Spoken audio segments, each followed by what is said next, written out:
Madison didn't raise her voice. She didn't have to.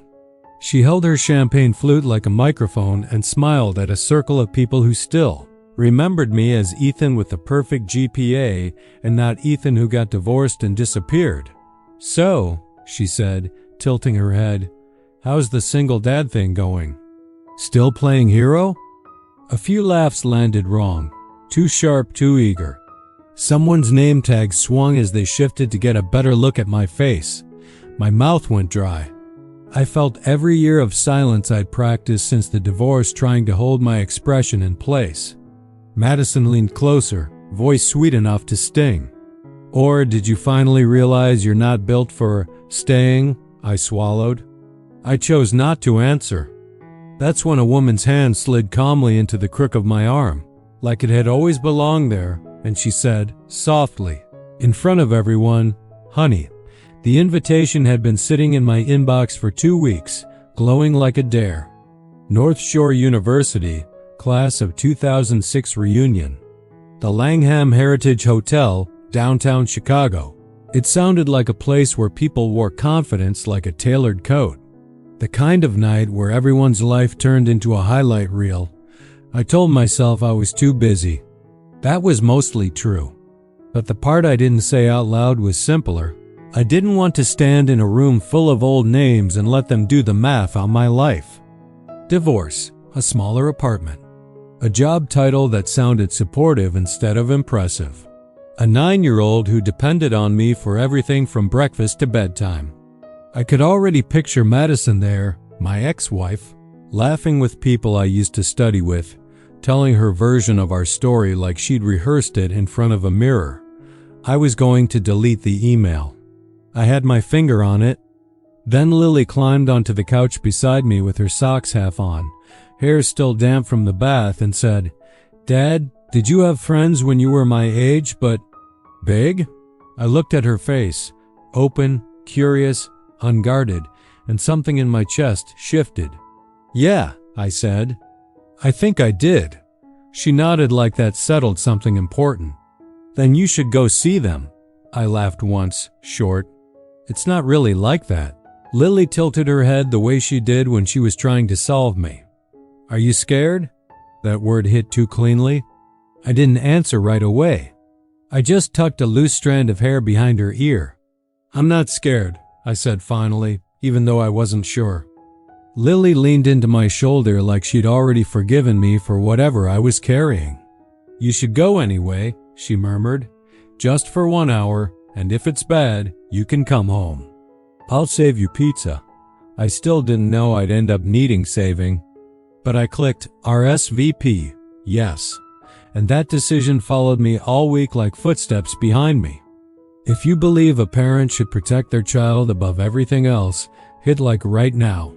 And if you're new here, subscribe, because this channel tells emotional stories where family, fear, and hope collide. My life didn't feel dramatic most days. It felt scheduled. I woke up at 6 a.m. because if I didn't, everything fell behind and the day started chasing me. At 6:10, the kettle went on. Oatmeal for Lily, black coffee for me. I packed her lunch, apple slices, a sandwich cut into triangles, and something sweet that made her feel like I wasn't always in a hurry. At 6:35, I knocked on her door and did the gentle version of a drill sergeant. "Up, Lil, socks, brush, backpack." At 7:20, we left the apartment. The hallway always smelled faintly like someone's laundry detergent and someone else's fried food. Chicago winter air would slap us awake the moment the building door opened. By 7:45, Lily was at school. I watched her run toward the entrance without looking back, like she trusted the world to hold her up. I walked to the train feeling that familiar mix of pride and fear. Pride that she was steady. Fear that one day she'd turn around and notice how hard I was working just to keep things looking normal. Work started at 8:30. I was an executive assistant at Hayes & Co., which meant I lived in calendars, meeting rooms, and tight windows of time where mistakes could cost other people millions. I ate lunch at my desk more often than not. At 5 p.m., I shut down my computer like it was a boundary I had to physically enforce. Then the second shift started. Pick up Lily. Homework at the kitchen table. Dinner, usually something fast but warm. Dishes. A quick check of her soccer schedule for the weekend. Laundry folded while she talked about recess like it was international news. At 8:45, bath time. At 9:10, bedtime story. Lily liked the ones where the character wasn't special at first, just persistent. At 9:30, the apartment went quiet. That was when my thoughts got loud. Most nights, I didn't feel lonely exactly. I felt watched, like failure had a seat in the corner. And I kept proving it wrong one day at a time. Victoria Hayes wasn't the kind of boss you knew. She was the kind you adjusted yourself around, posture, tone, timing, a person with gravity. At Hayes & Co., her name was said in clean sentences, not gossip, not jokes, more like weather reports. She's in early. She wants the numbers by noon. She's in Chicago this week. I'd met her in person plenty of times, but our interactions were brief, precise. She noticed everything and praised almost nothing. If she said, "Good," it meant you'd done something excellent. If she said nothing, it meant you'd survived. The Monday before the reunion, she strode past my desk with two people behind her and a phone at her ear. She didn't stop, but she did glance at me. "Ethan," she said, like she was checking a box. "I'll be downtown Thursday evening, Langham Heritage. Corporate dinner." I looked up. "Yes, ma'am." She paused half a step, barely. "Make sure my schedule doesn't move." Then she was gone. I stared at my screen after, feeling the strange coincidence settle into place. The same hotel, the same night. It didn't mean anything, I told myself. Chicago was full of hotels, full of events. But a quiet part of my brain stored the detail anyway, like it might matter later. I still didn't know how much. Thursday night came fast. I dropped Lily at my sister's apartment with her overnight bag and a strict list of bedtime rules I pretended wasn't about my anxiety. Lily hugged me hard before I left. 1 hour, she reminded me. And if it's bad, pizza, I'll text. I promised. Downtown Chicago looked polished in the winter dark, lights reflecting off wet pavement like the city was trying to look expensive. The Langham Heritage Hotel sat there like a memory someone had renovated. Old stone, tall windows, warm gold light spilling out onto the sidewalk. Inside, the air smelled like citrus and perfume and money. I rode the elevator up with two couples dressed in reunion confidence. The kind that came from believing the past would clap for you. When the doors opened, I stepped into a ballroom corridor humming with noise, laughter, glass clinks. Ed DJ somewhere testing levels. The low roar of people comparing their lives without saying they were comparing. At the check-in table, a young woman handed me a name tag. Ethan Parker. My own name looked strange in large print, like it belonged to someone else. I pinned it to my jacket and told myself my plan again. Show face, say hello, don't drink too much, leave early. Before I even reached the ballroom doors, I noticed something shift near the elevators. A cluster of hotel staff straightened at once, like a silent cue had been called. A man in a headset murmured into his mic and stepped aside. A woman in a pale coat moved past with two people behind her. She didn't rush. She didn't stop. She guided the space around her with one small hand gesture, and people obeyed without realizing they were obeying. I only caught a profile, pinned hair, calm posture, a presence that felt expensive without being loud. At the check-in table, the attendant leaned toward another staffer and whispered, "Hayes is downstairs. Keep the elevator clear." I told myself it meant nothing. Corporate dinners happened here every night. But my stomach still tightened, like my brain had tagged the detail for later. I walked in. The room was lit with soft amber. Round tables, a long bar, a photo wall with our university logo and the year printed in big metallic numbers. Groups formed like magnets. People hugged too long. People laughed too loud. People leaned in close to hear each other and still somehow managed to be heard by everyone. I hovered near the edge, keeping my hands busy with a glass of water. I told myself to do one normal thing, just one. I walked toward a group near the bar, people I used to know by dorm room and late-night study sessions. "Hey," I said, and my voice sounded like it had to travel through years to reach them. A man squinted at my name tag. "Ethan Parker. Right. You were, what was it, pre-med?" "Business," I corrected, smiling too hard. "Oh." He laughed like it didn't matter, but it did. Someone else offered the polite nod people give strangers when they don't want to admit they forgot you. My plan shrank in real time. Show face, leave early, don't crack. I backed away with my water like it was an excuse, returning to the wall, safe, invisible. And that's when I saw her moving through the room like the night owed her space. I recognized faces and flashes, people I'd crammed for finals with, people I'd once thought would be in my life forever. A few waved, a few frowned like they couldn't place me. And then, from across the room, I saw Madison. She was impossible not to see.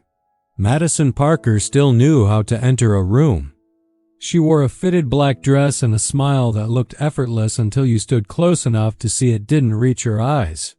She moved through the crowd like she owned it, one hand touching shoulders, one laugh landing perfectly on cue. When her gaze hit mine, it locked. For a moment, I thought she might pretend she didn't see me.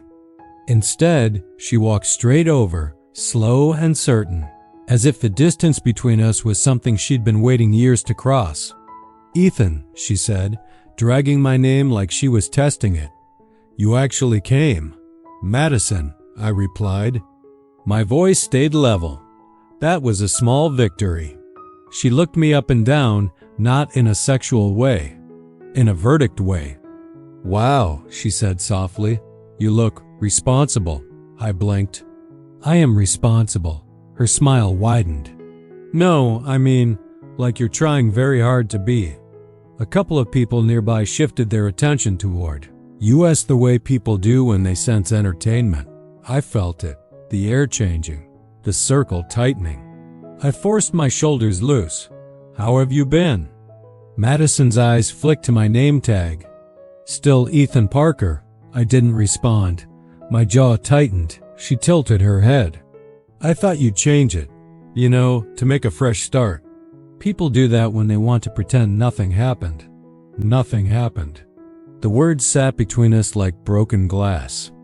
A man I vaguely remembered from sophomore year leaned closer, smiling awkwardly. "You two run into each other much?" Madison laughed lightly. "Not really. Ethan's busy." Her gaze slid back to me. "Isn't that right?" I could feel my pulse in my throat. I kept my face still. "Busy," I confirmed. Madison leaned in like we were sharing something private, but she aimed her voice just loud enough. "Busy raising a child you insisted on keeping." The room didn't go silent, not fully, but it thinned. Like sound stepped back to watch. A woman on the edge of the circle, blonde hair, alumni badge crooked, shifted like she wanted to say something. Her lips parted, but when Madison's eyes flicked her way, the courage left her. She looked down, straightened her drink napkin, and pretended not to have heard. The message was clear. "You're alone." Madison took a slow sip of champagne. "Do you ever miss it?" she asked. "You know, adult life, travel, friends, spontaneity." I didn't answer. She smiled faintly. "And Lily," she said. "She's what now, 9? I nodded once. "She must have questions." "What kind of questions?" I asked. Madison shrugged. "Innocent. Like why her dad couldn't keep a marriage together." A few faces changed. One man shifted, his jaw tight. Someone else set their glass down too fast. I heard my own heartbeat, and behind it, Lily's voice from earlier in the week. "Are you scared?" Madison had found the soft part of me, and she pressed. There are moments where you can tell the truth loudly and still lose. I could have said what I wanted to say. I could have said, "You left. You got bored. You turned our home into a negotiation." I could have said, "I begged you to come to counseling." I could have said, "You didn't lose, Lily. You walked away first." But the reunion wasn't our courtroom. It was a room full of people who only knew the version that entertained them, and I knew Madison. If I reacted, she'd smile like she'd won. My grip tightened around the glass. I met her eyes finally. "Don't talk about my daughter," my voice surprised me. Madison's smile held for a second, then sharpened, like she'd been waiting for me to give her anything to pull on. So I chose silence, not because I had nothing to say, but because I refused to give her the scene she'd come to collect. I took one slow breath. "I'm not doing this here," I said quietly. Madison's eyes lit up like I'd confirmed something. "Oh," she replied, louder now. "Right. You're not doing anything here. That's your whole thing." She looked back at me, voice still sweet. "But sometimes it just looks like guilt." My fingers tingled. I could feel my control thinning. I glanced toward the ballroom entrance, calculating my exit, wondering if I could leave without making it worse. Madison's smile tilted, satisfied, like she'd found the exact thread that could unravel me in public without ever raising her voice. "You know what I always wondered?" she said, louder now, like she was doing the room a favor. "Did they know why the marriage really ended?" My stomach dropped, because she wasn't asking. She was offering a version, clean, cruel, and believable. I could already hear it in her tone. Therapy as a punchline, my private failures packaged as entertainment. I pictured Lily older, hearing this story secondhand someday, hearing people laugh at it like it was harmless. My hands went cold around the glass. I realized something awful. Silence wasn't neutral anymore. Silence was permission. And Madison looked ready to cash it in. The air felt thicker now, like the whole room was holding its breath for my next mistake. Madison leaned in closer, her voice dropping to that intimate volume that carried farthest. "You know what everyone always wondered?" she said, her eyes scanning for the phones she knew were there. The real reason therapy didn't work, my vision narrowed. Not because of the words, because I could see it happening, the clips starting to circulate, the version of me that would live forever online as desperate dad cracks. Lily would see it someday. Her friends would. And Madison would be the one smiling in the comments. The water glass felt heavier in my hand. One more push, and I'd break the silence the wrong way. That's when Madison delivered the line she'd clearly saved. "Well," she said, raising her glass slightly, "at least you got what you wanted. You got to be the hero. Alone." One man near the bar looked down at his shoes. Another lowered his phone, screen still glowing. For a second, I thought maybe someone would step in, say something. No one did. I saw a phone lift near the edge of the circle, camera pointed at my face. My anger suddenly had an audience. I opened my mouth, not to yell, just to say something. But before any words came out, someone touched my arm. The contact was gentle and certain. A woman stepped into my space like she had permission from the universe. Her hand slipped into the crook of my elbow, and she leaned in just enough that her perfume, clean, expensive, understated, cut through the champagne and hotel air. She didn't look at Madison first. She looked at me. And she said, softly, like it was the most natural thing in the world, "Honey." The room reacted before I did. A few people blinked like they'd missed a step in the story. Someone's laugh died mid-breath. Madison's expression froze for half a second, barely noticeable, but real. I turned my head. Victoria Hayes stood beside me in a tailored coat the color of winter clouds, hair pinned back, eyes calm and unreadable. She held my arm like it was normal, like I was someone you didn't humiliate in public, like I belonged. I hadn't even known she was in the room. But she was, and she wasn't smiling. Victoria finally shifted her gaze to Madison. "Good evening," she said, voice even, not sharp, not loud, just finished. Madison recovered quickly. She always did. "Hi," she replied, scanning Victoria's face with the practiced speed of someone trying to place a threat. Victoria's hand remained on my arm. "I'm Victoria Hayes," she said, as if introducing herself at a board meeting. "Hayes & Co." The name landed like a weight. A couple people's eyes widened. Someone behind Madison whispered, "Wait, the Hayes?" Madison's smile faltered at the edges. "Nice to meet you," she said carefully. "I'm Madison." Someone beside her filled in, half helpful, half nervous. Victoria nodded once, as if that was all she needed. Understood. I felt my stomach drop slightly, not fear, exactly. More like the sensation of standing beside someone who could end a conversation with a look. Victoria looked at Madison the way you look at an interruption. Then she said, still calm, "I couldn't help overhearing." Madison lifted her chin. "We were just catching up." Victoria's eyes flicked to my name tag, then back to Madison. Catching up doesn't usually require a crowd. A quiet ripple moved through the group. People shifted their drinks, their feet, their loyalties. Victoria's voice didn't change. "Ethan works for me." Madison's gaze snapped to me. Her eyes narrowed. Victoria continued, "He's my executive assistant. He manages my schedule, my travel, my meetings, my deadlines, most of which involve people who don't tolerate excuses." She paused, letting that sink in. "In 2 years, he's given me exactly one problem," she said. Madison's smile stiffened. "That's great." Victoria nodded. The day his daughter had a fever, and he still arranged coverage before he left the office the night before. I felt my throat tighten. I didn't move.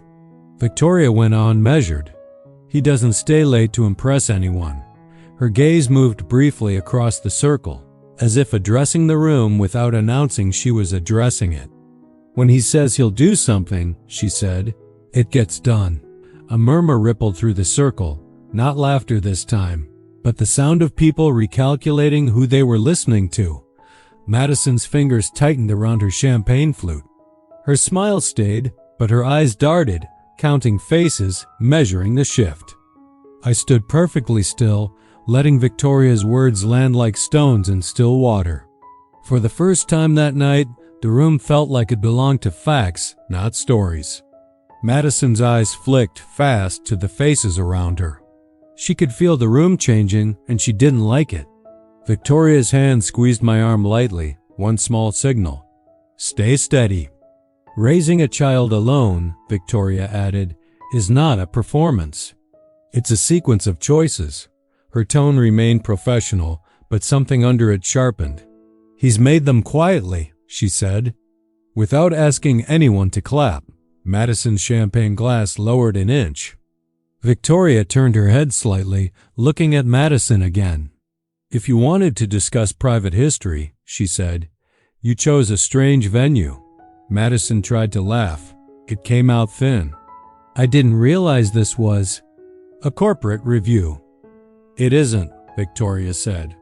"It's basic decency." The room felt different now. Not loud, not warm, clear.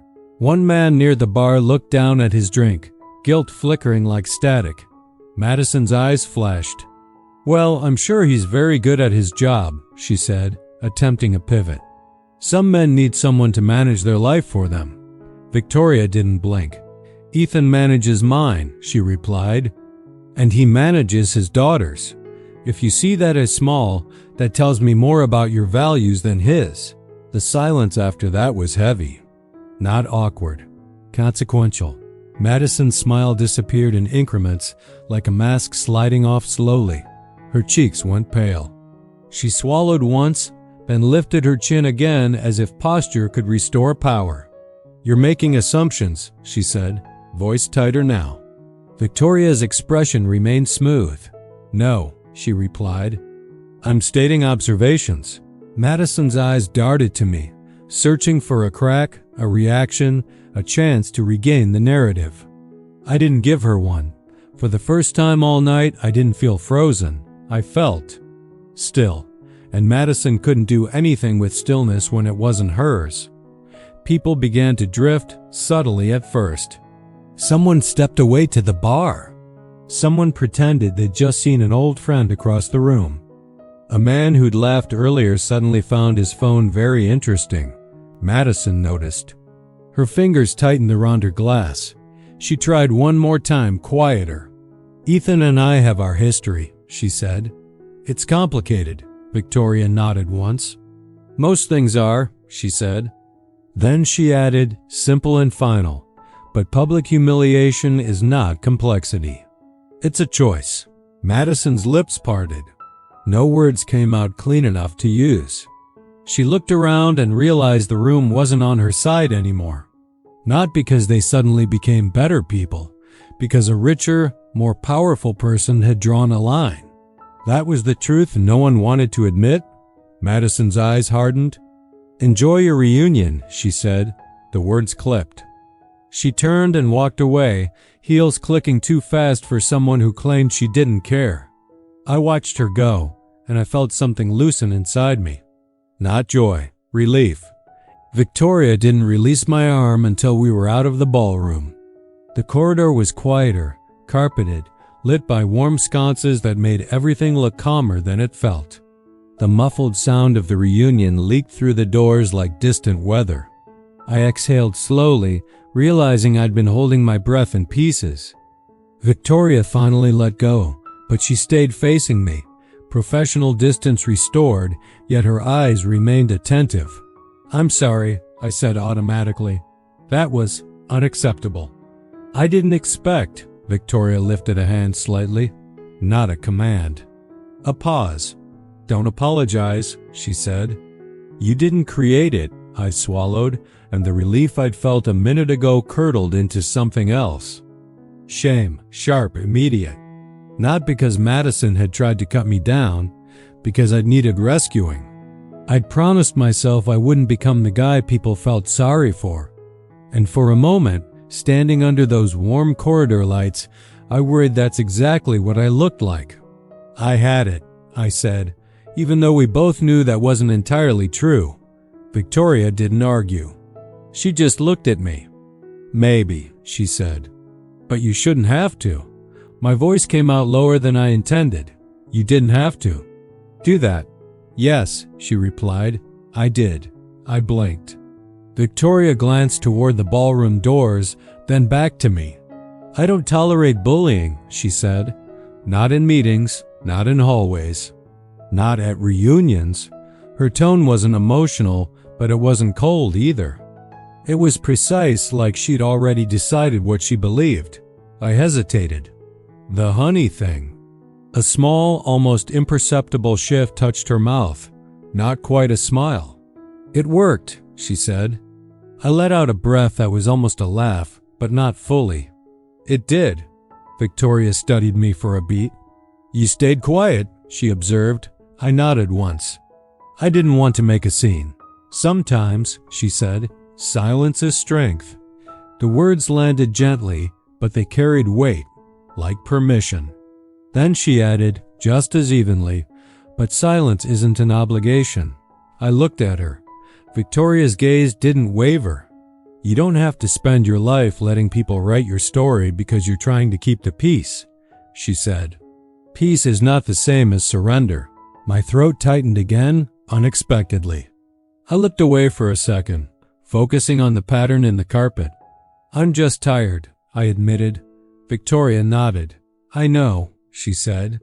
That simple sentence, "I know," hit harder than the defense did. Because she wasn't guessing. She'd seen the work, the consistency, the quiet sacrifice nobody clapped for. Victoria checked her watch. "I have a corporate dinner downstairs," she said. "I saw you, and I chose to intervene. That's all." But it wasn't all. She took one step back, then paused. "Ethan," she said, and the way she said my name this time was different, less like a calendar entry, more like a person. "Go home," she told me. To your daughter, I nodded. Victoria turned to leave, then stopped once more. And if anyone at work ever tries something similar, she added, they won't get a second sentence. Then she walked away, heels quiet on thick carpet, posture unchanged. And I stood there, feeling like the building had shifted a fraction and I was standing in a slightly new life. My phone felt heavier the moment she disappeared. I didn't want the room's sudden warmth, only because someone powerful had spoken, to be mistaken for closure. I stepped farther down the corridor where the noise couldn't reach me and typed with my thumb before I could overthink it. Leaving now. On my way to get Lily. Save her pizza if she's still awake. I stared at the message for a second, then hit send. The choice was small, but it was mine. I turned toward the elevators without looking back at the ballroom doors, and with each step, the decision hardened into something steadier than pride, a quiet refusal to stay where I'd been reduced. 6 a.m. came exactly as scheduled. But as I poured Lily's oatmeal, my phone buzzed. A work email from Victoria's assistant. Schedule adjustment approved. Early pickup confirmed. No explanation. No questions asked. Across town, I imagined Madison waking up to a quiet phone. No viral clip, no group chat buzzing with her version of the night. Facts had won a small battle. But the real victory was simpler. Lily hugged me at the door, oblivious, trusting. And for once, that trust felt earned, not just survived. I didn't go back into the ballroom. I could have stayed and let people suddenly remember me, suddenly treat me like I mattered because Victoria Hayes had said I did. But that wasn't what I'd come for. I walked out of the hotel into the cold Chicago night. The air was sharp, clean, honest. Cars moved like slow streams of light. My breath came out in pale clouds. On the train home, I stared at my reflection in the dark window. I looked the same jacket, same tired eyes. But something had changed behind them. Madison's voice replayed once, guilt, and then it faded like a radio losing signal. Because Victoria hadn't defended me with compliments. She'd defended me with facts, and facts are harder to twist. When I got to my sister's place, Lily was asleep on the couch under a blanket, a pizza box on the coffee table like a promise kept. My sister looked up from her phone. How was it? I considered the easy answers. Fine. Weird. Long. Instead, I said, it was hard at first. She waited. And then it got lighter, I added. My sister studied my face like she was trying to see what had happened to me. Then she nodded once, like she understood enough. I carried Lily to the car, careful not to wake her. She murmured something into my shoulder, half dream, half trust. Back home, I tucked her into bed and watched her breathe for a moment, steady and small. In the quiet, I realized something simple. Dignity didn't arrive in a loud speech. It showed up in the mornings at 6 o'clock, in lunches packed, in homework checked, in being there when nobody was watching. Silence could be strength. But if someone was willing to listen, really listen, I didn't have to be silent forever.